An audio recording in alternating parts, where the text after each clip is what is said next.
Halo warga intelektual sekalian. Guys, ternyata di Afghanistan ada sekitar 1,2 juta orang menurut data yang mengidap GUI di Afghanistan. Wow, luar biasa. Bayangkan ada sekitar 1,2 juta GUI menurut data di Afghanistan. Wow, gila. Nah, yang jadi pertanyaan, kenapa justru Afghanistan itu negara yang sangat agamis gitu ya, negara yang bersyariat, tapi ada jutaan orang GUI di Afghanistan. Kenapa gitu? Apakah kalau misalnya nih ya kita menjalankan yang namanya syariat Islam sehingga ya orang yang mengidap GUI akan berkurang? Apakah ini ada korelasinya? Jadi guys, ternyata alasannya lebih rumit dari yang kita bayangkan. Alasannya jarang dibongkar. Kalian penasaran nggak kenapa justru di negara yang agamis seperti Afghanistan ada banyak GUI? Apa alasannya? Kenapa sampai jutaan orang? Jadi guys, alasannya adalah ternyata alasan yang paling masuk akal kenapa di Afghanistan menurut data ya, ini menurut data guys ya, bukan saya karang-karang sendiri ya. Kalau nggak percaya cek nanti di medsos gitu ya, atau di ChatGPT gitu ya. Tulis aja nanti atau ketik aja nanti 1,2 juta GUI di Afghanistan. Apakah ada atau tidak? Pasti ada dong, nggak mungkin nggak ada ya. Itu sudah dijamin guys. Jadi menurut data jumlah GUI di Afghanistan itu dari hari ke hari itu makin bertambah gitu ya. Ada 1,2 juta. Padahal mereka pakaian itu agamis guys. Ya, mereka pakai sorban dan sebagainya. Boleh-boleh aja pakai sorban, nggak jadi masalah. Itu kan budaya Arab ya, bukan budaya Konoha ya. Nggak jadi masalah. Tapi orang yang mengidap GUI di Afghanistan itu nggak kelihatan gitu. Kenapa? Karena di sana itu kan dilarang keras ya. Kalau ada yang seorang atau ada yang ketahuan seorang GUI ya, bisa aja pejabat-pejabat yang di Afghanistan itu seorang GUI, tapi dirahasiakan gitu, nggak dikasih tahu gitu ya. Yang tahu cuma dirinya sendiri sama pacarnya gitu ya, dan lain sebagainya. Nah, yang jadi pertanyaan, kenapa justru ya di negara yang agamis itu bisa ada seorang GUI? Apa alasannya? Alasan yang paling masuk akal itu karena sekeras apapun kita melarang perkembangan daripada GUI, tapi ya pada faktanya itu tidak akan berhasil guys. Kalau dilarang agama sekalipun nggak akan berhasil. Kenapa? Apa alasannya? Karena ini berhubungan dengan biologis gitu ya, berhubungan dengan genetik. Ya, seseorang jadi GUI itu karena genetik kan, bukan penyakit ya, tapi kelainan genetik. Kelainan genetik itu apakah dosa? Enggak kan? Saya tidak membela GUI di sini ya, biar kita pahami gitu, jangan ngikut gitu ya. Kita harus punya yang namanya kemandirian intelektual. Jangan mengikut sama orang lain ya. Itulah gunanya saya bikin channel ini gitu ya. Saya ngajak yang terpilih untuk berpikir kritis gitu ya. Kalau kita selalu menjelek-jelekan GUI, kan gimana coba? Coba kalau anak kita yang seperti itu, yang mengidap yang namanya GUI. Ya bisa aja anak kita seperti itu kan. Cuman nggak dikasih tahu kan, diam-diam gitu. Ya kan? Kemudian saudara kita gitu. Ya, orang-orang seperti ini kan biasanya merahasiakan gitu. Ini sangat rahasia sekali ya. Ini tidak dipublikasi gitu. Bisa aja kita sering bertemu dengan orang-orang seperti ini. Ini kan jadi permasalahan, tapi kita nggak tahu gitu. Apalagi di Afghanistan, negara yang sangat agamis gitu ya.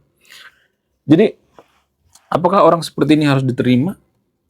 Bayangkan ada 1,2 juta gitu ya. Apakah orang seperti ini harus diterima? Ya diterima aja gitu ya. Asal jangan mengganggu gitu. Kalau mengganggu orang lain ya berurusan dengan yang namanya yang berwajib ya. Kemudian jangan bertentangan dengan nilai kemanusiaan. Kalau maksa ya itu jadi masalah gitu. Bisa dipenjara gitu kalau maksa orang lain pacaran gitu. Itu yang jadi permasalahan. Jadi seorang GUI itu ya nggak jadi masalah ada di suatu negara. Ya, walaupun di Konoha ya itu sudah dianggap ancaman ya. Saya paham itu.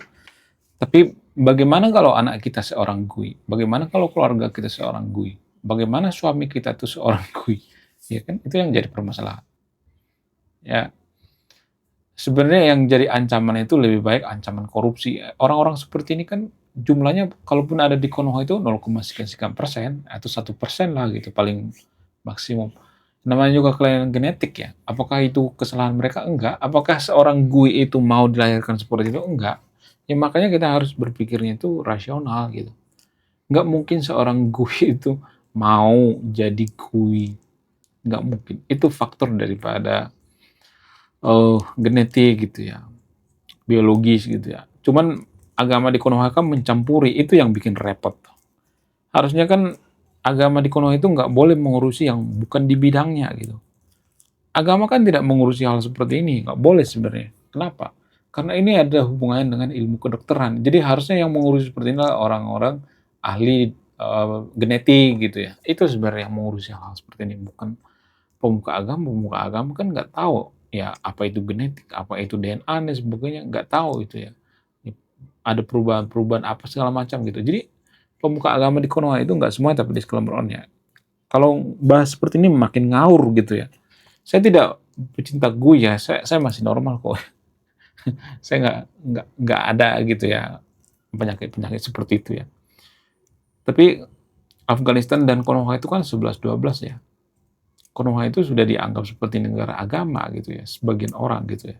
Sehingga ya kalau ada orang-orang yang mengidap yang namanya atau disinyalir ya sudah terbukti gui, ya mereka biasanya benci gitu ya. Mereka biasanya marah-marah gitu. Jadi nggak boleh seperti itu guys ya. Kita harus punya yang namanya kemandirian intelektual gitu ya. Nggak boleh sedikit-sedikit marah gitu ya. Kasihan gitu ya. Nggak kena ada perubahan. Ya berkali-kali saya mengatakan, ya negara maju itu biasanya mereka berdampingan dengan siapa aja. Yang percaya hantu berdampingan, yang percaya setan berdampingan, yang percaya Tuhan berdampingan, yang tidak percaya dengan Tuhan berdampingan, kemudian yang menganggap bahwa Tuhan itu tidak ada berdampingan, ya, yang menganggap bahwa agama itu buatan manusia itu berdampingan, ya. Negara-negara maju itu bisa berdampingan dengan yang berbeda pendapat. Ya, makanya mereka maju gitu ya. Bayangkan ya, berbeda pendapat aja kita sudah marah-marah gitu, gimana jadi negara maju ya kan. Sama seperti GUI gitu, saya tidak mengurusi kalau Anda GUI itu, nggak mengurusi, terserah gitu. Tapi masalahnya kan ya pemuka agama di Konoha itu kan mengurusi yang namanya GUI gitu, itu yang jadi permasalahan. Harusnya mereka mengurusi diri mereka sendiri gitu ya, jangan SDM rendah. Saya tidak mengatakan bahwa semua pemuka agama di Konoha itu SDM rendah, saya tidak mengatakan seperti itu, tapi mereka terlalu mencampuri yang namanya urusan ilmiah gitu, sains dan sebagainya. Ya tiba-tiba ditanya mana datanya, mereka akan marah-marah gitu ya. Ya datanya memang nggak ada gitu ya, harus ya seperti itu ya. Menurut kalian gimana? Coba tulis di kolom komentar ya. Saya tidak akan berpikir nih Anda yang menyimpulkan. Apakah Anda terkejut dengan banyaknya GUI yang ada di Afghanistan? Jadi guys, kalau Anda geli, ya kalau Anda perhatikan, biasanya negara-negara yang susah maju itu akan membenci yang namanya GUI. Saya nggak tahu kenapa ya. Jarang-jarang negara maju yang membenci GUI. Jarang-jarang. Kenapa? Karena perubahan daripada pola pikir ya. Orang-orang di negara maju itu biasanya nggak fanatik gitu ya. Mereka diajak atau dilatih untuk berpikir kritis. Sementara orang-orang di negara yang susah maju seperti Konoha itu, apa yang dikatakan oleh pemuka agamanya, mereka akan menuruti gitu ya. Ya boleh-boleh aja nurut sama pemuka agama, nggak jadi masalah. Tapi dalam konteks masalah GUI ini kan nggak boleh ini guys ya, nggak boleh terlalu mencampuri ya. Biarkanlah dokter gitu ya, dokter genetik yang mengurusi hal-hal seperti ini ya. Ya sama seperti di Afghanistan misalnya. Afghanistan juga seperti itu kan. Malah dihukum aneh-aneh gitu ya. Di Afghanistan itu kan hukumnya aneh-aneh.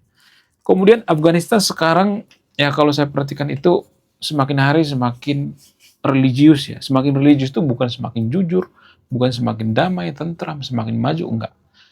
Jadi ada semacam kekeliruan kalau saya perhatikan di Timur Tengah guys. Saya nggak tahu apakah ini perasaan saya atau tidak. Coba nanti tulis di kolom komentar ya. Jadi gini, orang-orang Timur Tengah itu berpikir, orang Afghanistan, Suriah, dan lain sebagainya, mereka berpikir bahwa hidup ini ya hanya ibadah gitu ya. Nggak ada hal lain gitu ya. Nggak bisa menciptakan teknologi, ya mereka bergantung sama teknologi negara-negara barat gitu ya. Pokoknya mereka itu lebih mengedepankan yang namanya ritual-ritual ya. Boleh-boleh aja ya, boleh-boleh aja melakukan ritual. Saya nggak jadi masalah.